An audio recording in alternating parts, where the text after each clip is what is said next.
Vamos a continuar con el panel. Vamos a darle la palabra a Cecilia Julcarima. Cecilia es actualmente la presidenta de la Sociedad Nacional de Minería en Pequeña Escala, SONAMIPE, y como tal viene participando con aportes en la ley MAPE y es como invitada del Ministerio de Energía y Minas. Además, es mentora y fundadora de la Red de Mujeres del Perú, participando en eventos nacionales e internacionales, y participó en la elaboración de la ley 27623 de la pequeña minería y minería artesanal. Seguidamente viene la presentación de Camilo Ferreira. Camilo es un economista con 13 años de experiencia en el análisis de conflictividad social ligada al sector extractivo, planeamiento estratégico y en ambos relaciones externas y análisis político con énfasis cualitativo. Bueno, le damos primero la palabra a Cecilia, luego Camilo. 5 minutos. Buenas tardes a todos. Gracias a Indumim por hacer partícipe de este evento, de este foro. Mis cordiales saludos de parte de SONAMIPE, de la Sociedad Nacional de Pequeños Mineros en Pequeña Escala. Estamos hablando de acá de la criminalidad de los pequeños mineros artesanos. No se debería llamar criminalidad, ¿no? Porque nosotros como pequeños mineros SONAMIPE somos mineros con concesión, somos legales y también estamos en la formalización como RINFO, ¿no? Entonces, no debe ver la criminalidad, no debemos tratar de esa manera al pequeño minero, pero nosotros esperamos que tenga mucha presencia del Estado, porque el Estado no está haciendo nada para que estos mineros informales y ilegales siguen actuando hasta este momento. Porque tiene que ver bastante presencia del Estado, más capacitaciones, más orientaciones en los sitios más lejanos del Perú.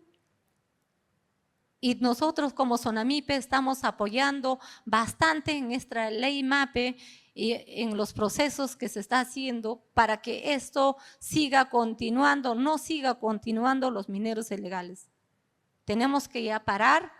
Ahorita como SONAMIPE estamos pidiendo al Estado que haga un censo nacional para identificar realmente quiénes somos los mineros verdaderos, para que haya una lucha frontal para los mineros que están informales y ilegales.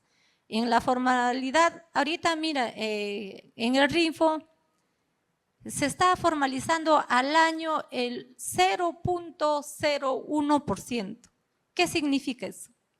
No hay un avance de formalización, ni el Estado lo toma como un problema, ¿no? Porque salir a las calles, gritar, hacer huelgas, el Estado lo permite, porque si el Estado toma más presencia con los mineros, esto se termina.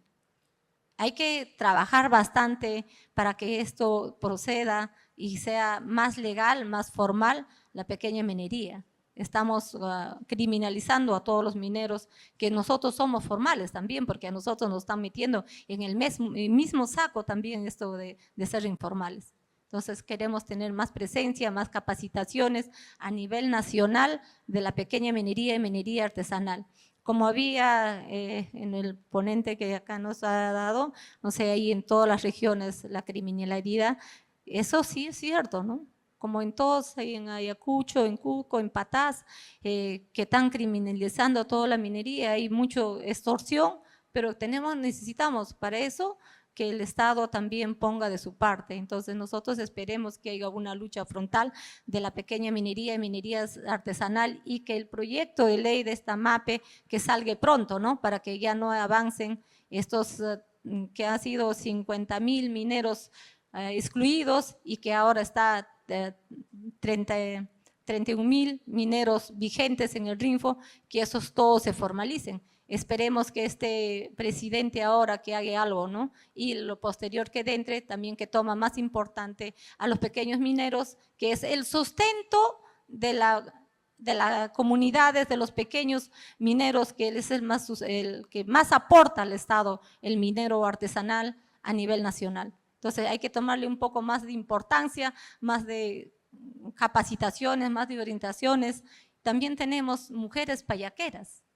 Esas mujeres son madres solteras, madres abandonadas, que con esta labor educan a sus niños, sacan profesionales a sus hijos. Entonces, por eso también a las mujeres payaqueras hay que tomarle importancia en el proyecto de ley, que haya un espacito donde también se le considera a las mujeres payaqueras cómo vender su oro o cómo vender su mineral y capacitarle a esas mujeres que vienen, no son pocos, son miles de mujeres. En eso estamos trabajando y estamos haciendo como SONAMIPE también, dando las orientaciones y capacitando y cómo formalizarse y cómo ver este tema de ser legales, y ya que esa palabra ilegal no exista en la parte de la minería, porque es un sustento para todos los peruanos, es mayor sustento que ahorita hay en el Perú para toda la gente, en la población en general, en la minería, en todas las regiones. Entonces vamos a tener que pedir más como SONAMIPE, trabajar más, integrarnos con el ministerio, con el Congreso y con llevar buenas propuestas, ¿no? Buenas propuestas para que ley MAPE salga pronto y que sigamos avanzando con esta formalización minera, que tomar importancia para la pequeña minería y minería artesanal en el Perú. Eso sería. Muchas Gracias, gracias. Cecilia.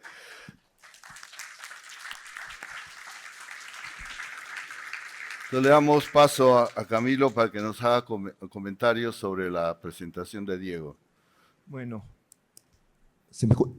bueno, lo que ha mostrado Diego es cómo este sector, que es la minería ilegal, se ha venido expandiendo de manera paulatina en el país, ¿no? Es clarísimo.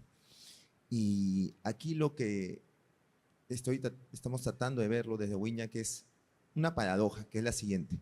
La productividad promedio de un trabajador minero formal es 7 veces la de un trabajador minero informal. ¿Eso por qué? Porque el nivel tecnológico de la minería formal, grande o pequeña, es superior a la minería informal. Entonces, ¿por qué se expande la minería ilegal mucho más rápido que la legal? Si es que uno tiene mejores tecnologías, pero por lo tanto debería tener mejores costos. Es porque los costos no solo dependen de la tecnología. El minero ilegal no tiene que pagar impuesto a la renta, no tiene que enfrentar consulta previa, no tiene 10% de participación en utilidades, y así vamos a ir subiendo los costos y se genera una brecha regulatoria. Mientras más amplia sea la brecha regulatoria entre el ilegal, que con el REINFO tiene casi una patente corso, ¿no? Inmunidad sobre temas ambientales y laborales, etcétera. Mientras esa brecha regulatoria se expanda, más áreas, más yacimientos serán rentables para el ilegal, pero no para el legal. Entonces es algo que tenemos que tener muy conscientes, que cada vez que ponemos más costos, más regulación a los formales, lo que estamos haciendo es ampliando la brecha y mejorando las condiciones competitivas sobre los yacimientos de los mineros ilegales. Es algo que debemos tener en consideración permanentemente. Y entonces lo que estamos enfrentando aquí es la lucha entre dos tipos de minería. Una minería que cumple estándares, que tiene derechos laborales, protocolos de seguridad, paga impuestos, y otra que no. Y donde el crecimiento de una reduce la posibilidad de expansión de la otra. Por ejemplo, una empresa minera grande va a querer hacer exploración minera en una zona donde haya minería ilegal. Existe el alto riesgo de que no pueda desalojar a estas personas. Bajo esas condiciones es difícil que se haga exploración, y estamos viendo que la exploración, los yacimientos nuevos no están siendo descubiertos, no se están generando, ¿no? Y en este choque entre dos modalidades de minería, lamentablemente, la primera en ser desplazada va a ser la minería pequeña, legal, porque la pequeña legal tiene menos condiciones para defenderse de la amenaza de los ilegales de lo que tiene la gran minería, ¿no? Que puede tener hasta área legal, departamento de seguridad, o sea, tiene todo un aparato de protección, pero la pequeña no. Por eso es que las concesiones en disputa y invadidas por la minería ilegal no son eminentemente de grandes empresas mineras, son de pequeños mineros. Es a ellos a los cuales se les está expropiando ese derecho que les brinda la concesión, ¿no? Entonces, realmente hay que considerar que la regulación extrema fomenta la minería ilegal y generar el marco regulatorio para que la pequeña minería legal y la gran minería legal puedan convivir, ¿no?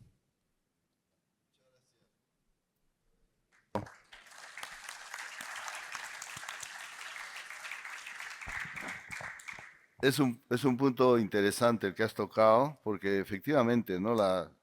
Se conoce por información del INGEMET que la mayoría de terrenos donde trabaja la minería ilegal pertenece a pequeños mineros, a gente que tiene menos de 2.000 hectáreas, ¿no? Entonces, y eso sí es un problema, porque ya estamos hablando digamos, de lo que comentas, con la ilegalidad, ¿no? La extorsión, etc. Hay un aspecto que me gustaría tocar, a ver si Diego tú nos comentas. ¿Cuál es el aspecto o cómo juegan las comunidades en este tema? Porque también hay muchas comunidades que tradicionalmente eran pastoreo, una agricultura muy vaga, porque en la parte alta, en los 4.000 metros, no hay mucho que se pueda cultivar. Hay unos cuantos animales, ¿no? Carneros, etcétera. Y ocasionalmente trabajaban la minería, pero muy ocasionalmente, ¿no? Pero el día de hoy esas concesiones esas tierras han sido concesionadas y tenemos que esta gente reclama un derecho, ¿no? Entonces, ¿cómo podemos hacer para conciliar a las comunidades que tienen o han tenido alguna experiencia, aunque sea pequeña, en minería y que quieren trabajar, porque ven a la compañía minera que está a su costado y que está progresando, ¿no? Como minería formal?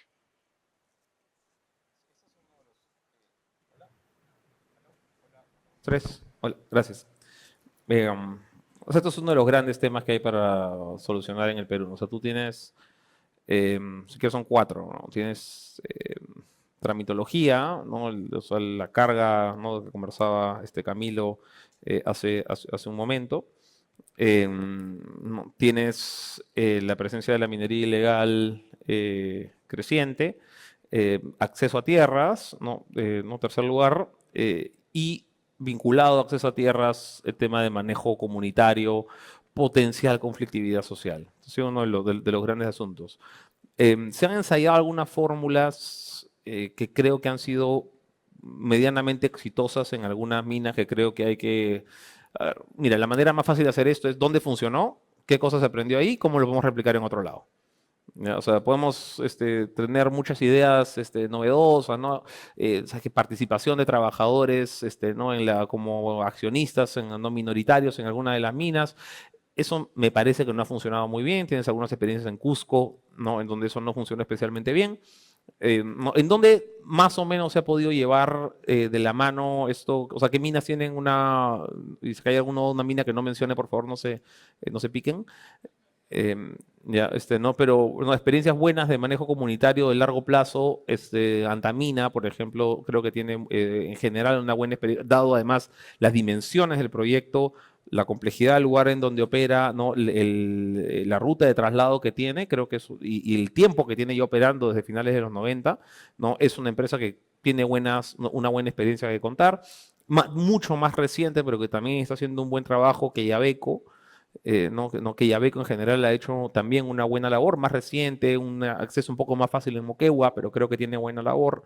Goldfields en Cajamarca, creo que ha hecho una muy buena labor también ¿no? en manejo comunitario. Entonces, lo que quiero decir con esto es que perfectamente se puede hacer, ¿no? O sea, hay minas grandes, nuevas, viejas, en Moquegua, en Ancash, en Tacna, que lo han hecho. ¿Ya? Entonces, no es esto que sea imposible. ¿Ya? ¿En dónde están las mejores oportunidades? Para mí, donde está la oportunidad evidente es en el mejor uso de los excedentes mineros. Porque sí, se puede hablar de... hay dos, ya generalmente la gente piensa en empleo directo en la mina. ¿Ya? Eso es lo tradicional. Y eso puede funcionar para relativamente pocos en general en la comunidad. Hay algunos planes de gobierno que empiezan a hablar sobre canon directo, no me acuerdo cómo le dicen, de darle plata directamente a las personas. Yo no soy tan entusiasta de esa idea en realidad. ¿Dónde puede haber mejores oportunidades aparte de esto? Desarrollo bueno de proveedores, creo que es una gran idea. O sea, creo que si bien no todos pueden ser contra trabajadores directos de la mina, sí se puede trabajar mucho más en un desarrollo de proveedores comunitario y eso te genera muchísimo valor agregado. Y en general, más allá de tus trabajadores, cuando haya un nivel de conflictividad, estos proveedores, trabajadores indirectos, como quieras llamarle, deberían ser los primeros defensores de la mina. Van a ser los primeros van a defender el negocio. Entonces, esto a mí me parece indispensable. Este es uno. Y el otro, lo que decía antes, es el mejor uso de excedentes mineros. ¿No? O sea, yo creo que es absolutamente justificable la insatisfacción que puede haber donde hay una comunidad que ve pasar camiones cargados de concentrado por 20 años, ¿no? Al que se explotan al costado de la comunidad y ellos todavía no tienen agua. ¿Ya? Me parece absolutamente justificable esa satisfacción, esa queja. Entonces, esos excedentes mineros, y eso ya no es culpa de la empresa, lógicamente, es culpa del Estado, no es responsabilidad del Estado, para no decir culpa, es responsabilidad del Estado, ¿no? Eso tendría que estarse haciendo 500 veces mejor. ¿Ya? Y lamentablemente, pues el esquema de descentralización, que es parte de otro foro, pero el esquema de descentralización no está ayudando. Quisiera una pregunta, pero solamente 2 minutos, por favor, porque si no el tiempo se nos va. Para Cecilia, hemos visto que hay una cantidad grande de dinero que se ha vendido como oro ilegal, ¿no? Dices 11.000 millones de dólares. La pregunta va, en las comunidades donde tus mineros o tus asociados viven, ¿han visto algún cambio? ¿Se ha mejorado con ese ingente dinero, cantidad de dinero que ha ingresado a través de la venta? ¿Cómo ha movido algo la economía y cómo la ha movido? ¿Para bien, para mal? En estos momentos el oro está caro, ¿no? Entonces, por más pequeña minería que se haga, hay dinero, ¿no?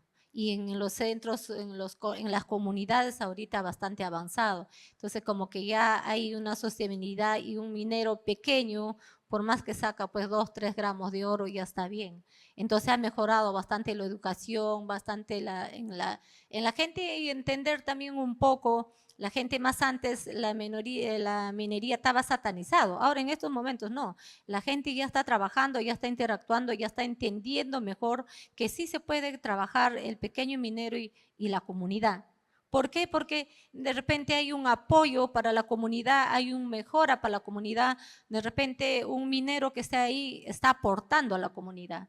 Y hay un poco más acercamiento con los mineros y la comunidad, las comunidades. Más antes no lo entendían así, no lo veían de esa forma, pero ahora sí. Por ejemplo, yo donde trabajo es una comunidad campesina, más antes era pues, me hacían mil problemas, ¿no? Pero en cambio ahora ya han entendido porque ya hay más participación, porque yo puedo contratar de la comunidad 2, 3 personas y están bien pagados.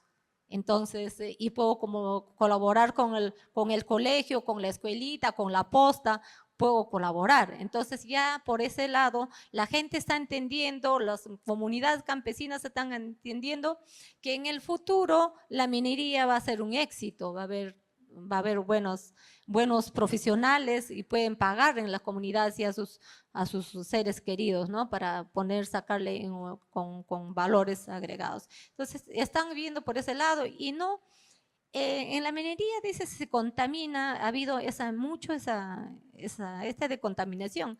Ahora no se contamina, por ejemplo, los pequeños mineros no se contamina el campo, ni la agricultura, ni la ganadería, ni el agua, porque el minero artesanal del socavón saca el mineral en bruto y ese mineral en bruto llevan a las plantas. Lo que se diría, las plantas sí son contaminadores, pero no los pequeños mineros. Pero satanizamos a todo, que todos los pequeños mineros son contaminadores. No es así. Entonces, por ahí hay bastante falta de conocimiento, hay que hacer muchas capacitaciones y en esto tiene que trabajar el Estado en capacitar a la comunidad a las personas que trabajan. Entonces hay que bastante ver eso y tenemos mucho ya acercamiento a las comunidades campesinas y las mismas comunidades ahora ya te piden, por ejemplo a mí ahora me piden, por favor señor, hay que trabajar, hay que hacer, ¿no? Entonces ahora hay más acercamientos, más antes no había ese acercamiento. Entonces por ahí estamos avanzando. Muchas gracias. Gracias. Camilo, te pido 2 minutos, por favor.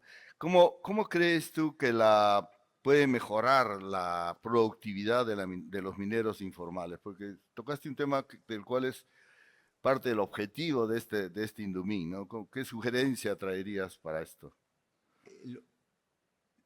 Hay mecanismos. ¿Cómo es que nuevamente el pequeño termina aprendiendo del grande para mejorar su productividad? Porque nuestros grandes mineros tienen una productividad de las más altas del mundo. Es facilitando que el pequeño minero pueda participar en parte de la cadena de valor. O sea, muchos pequeños mineros que han sido antes proveedores de las grandes mineras. Y es ahí donde aprenden los métodos, aprenden los procesos productivos que tienen las grandes mineras, ¿no? Entonces, facilitando esa integración, ¿no? Tenemos regulaciones que dificultan esa especialización, ¿no? Hay estándares de seguridad que le ponen muy altos, que la empresa grande dice, yo quisiera trabajar con pequeños proveedores, pero no puedo porque los estándares que me están fijando son altísimos. Entonces hay que comenzar a flexibilizar esas cosas para si queremos que los pequeños mineros puedan, al formar parte de la cadena de valor de los grandes, aprendan parte de sus métodos productivos, la ingeniería y parte de lo que es el aprender por la experiencia, ¿no? Eso es importante. Permitir también que, por ejemplo, hay yacimientos pequeños en concesiones grandes mineros que no pueden ser utilizadas por que los pequeños no están explotando, aunque podrían. ¿Por qué? Porque como el ANA u otra institución fiscalizadora va a saber si el efecto lo hizo la grande o la pequeña. Entonces, la grande quiere cuidarse por lo sano y no quiere que el pequeño opere. Entonces, también hay que generar un marco regulatorio que permita a los grandes y a los pequeños tener acuerdos para la explotación de esos yacimientos dentro de concesiones de grandes, que sin embargo son difíciles de llegar para los grandes y que los pequeños podrían utilizar, ¿no? Ok, gracias. Una última pregunta para Diego, es 2 en 1 en realidad. La primera es, ¿cómo es posible que, digamos, existan 11.000 millones de dólares de exportación, ¿no? Supuestamente como dicen, por línea verde, por canal verde, y la SUNAT no puede hacer nada al respecto, sabiendo sobre todo que es ilegal, o al menos nosotros en estos foros todos los denominamos ilegal, ¿no? ¿Por qué crees que es eso? Y segundo, no necesariamente ligado con esta pregunta, ¿recomendarías tú que el BCR compre oro? A ver, la segunda es bien fácil, respondo en un segundo. No de ninguna manera. La primera es más difícil. La exportación es legal. ¿Ya? O sea, la exportación es legal, eso no es en discusión. Entonces ahí lo que la SUNAT pueda o no puede hacer es poco. ¿Qué cosas sí se puede hacer? A ver, se han abierto nuevos mercados de exportación que antes típicamente a los cuales no se le vendía tanto oro con requisitos de trazabilidad menores. No quiero mencionar países para no caer pesado ya, pero hay algunos países nuevos a los cuales se está exportando, ¿no? A los cuales antes no se le exportaba, ¿no? Y que te exigen, y que los requisitos, digamos, no son los mismos. ¿Ya? Entonces, una primera aproximación que se puede hacer y eso está clarísimo a qué países están exportando, cuáles son, quiénes están exportando a los países en donde tienes menor nivel de trazabilidad. Ese es número 1. Número 2, yo te diría, más que la SUNAT, probablemente aquí quienes tengan que entrar es la UIF. La UIF, ¿no? Dentro de la SBS puede tener algunas herramientas adicionales a la SUNAT que digamos, deberían ser bastante efectivas dada la magnitud de plata de la que estamos hablando. Ahora, pero insisto en que esto no es tan fácil porque las exportaciones, digo, son legales. O sea, acá no estamos, de nuevo, y parte del problema de trazabilidad que yo mencionaba antes, no es que estamos exportando cocaína, se está exportando un recurso legal. ¿Ya? Entonces, eso hace mucho más difícil la trazabilidad en este caso.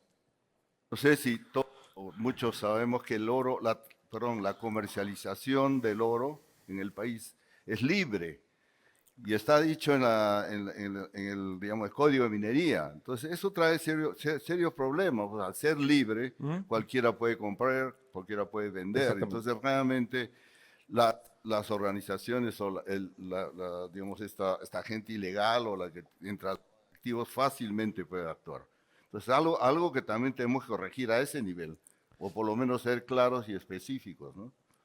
Bueno, con eso creo que terminamos. Perdón, Dante, ¿tú querías hacer una pregunta? Vamos a permitirle a Dante que...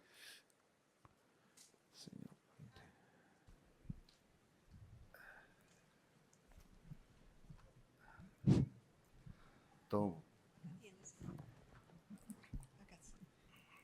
Gracias, Antonio. Hola, Diego. Justamente el tema que están discutiendo ustedes. Para mí me resulta muy difícil y quisiera pedirle a Diego una mayor explicación de cómo se puede afirmar 11.200 millones de dólares que manejaría la minería ilegal, si es que esa cantidad sale del oro exportado legalmente por un canal oficial del Estado, como es aduanas, a través de compañías exportadoras que se suponen que cumplen fielmente todas las obligaciones legales. Claro, se puede vender y comprar el oro libremente, pero hay determinados requisitos para exportarla. Creo que la afirmación debe, o oculta, mejor dicho, la pregunta que nos deberíamos hacer. ¿Quiénes son los que no están registrando su producción de oro en el Ministerio de Energía y Minas, que es una obligación y que anualmente, como tú mismo lo señalas, Diego, reporta un informe de cada uno de los estratos de la gran minería, de la minería mediana, de la pequeña minería y de la minería artesanal? Entonces, todo eso es oro legal. ¿Quién no ha registrado? Esa es la pregunta. ¿El productor, el extractor, vamos a decir, el comercializador, la planta de procesamiento, la compañía exportadora? Ahí está el problema. Gracias. Bueno, muchas gracias. Con eso, en realidad podemos seguir. No sé si la sala nos da un par de minutos más. Ya, última, ya, por favor. Ahí el señor, creo. Perdón, en respuesta rapidita, yo coincido. Coincido. ¿Quién? O sea, las exportaciones son legales, es lo que acaba de decir. Entonces, en algún momento la diferencia está justamente entre el reporte, del reporte de producción del MINEM, ¿no?, versus en la exportación. O sea, el número está clarísimo. A eso súmale además lo que puede salir por otros países, ¿no? Pues con la misma dinámica, por ejemplo, lo que tienes en producción en Bolivia versus exportaciones bolivianas. Es lo mismo. Bueno, el señor quería... Sí, muy buenas tardes. Luis Maita, corta. de Portal MAPE. Bueno, al día de hoy, según la data del Ministerio de Energía y Minas, tenemos 31.632 reinfos, de los cuales 3.793 corresponde a actividad de beneficio. Es decir, que hay mineros que hacen explotación y hay 3.793 que hacen beneficio, entre metálicos y no metálicos, para ser bien objetivos. Dentro de los 31.632 reinfos encontramos a reinfos que no tienen ninguno de los dos derechos. No tienen superficie y no tienen título de concesión. Hay reinfos que tienen título de concesión, pero no tienen el título de terreno superficial. Y también hay reinfos que tienen título de terreno superficial, como las comunidades campesinas, pero no tienen el título de concesión. Qué difícil puede hacerse que la formalización sea sostenible en el tiempo. ¿Por qué lo menciono? El año 2018 empezó muchas actividades formalizadas que al día de hoy ni siquiera son informales, sino son ilegales. ¿Por qué? ¿Cómo un formal se puede volver ilegal? Porque esta persona se formaliza a través de un contrato que depende de un titular de concesión o depende de un titular de superficie. ¿Queremos más formalidad temporal o queremos formalidad definitiva y transparente, no? Ese es el punto 1. Y el punto número 2 final, solamente de la comercialización. Cortito, sí, por favor. De la comercialización, todos los mineros de las tres categorías, formales, informal y ilegal, trabajan porque quieren comercializar. Creo que la formalización debe iniciar no de los trámites, sino de la comercialización hacia abajo. Muchas gracias. Gracias, muchas gracias. Ahora sí, con esto damos por concluido. Sí. Ya. Muchas gracias a Diego, Cecilia y Camilo. Pues,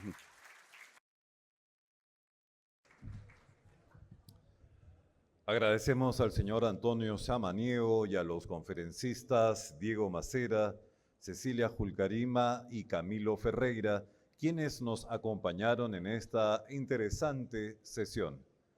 Haremos ahora una breve pausa para el coffee break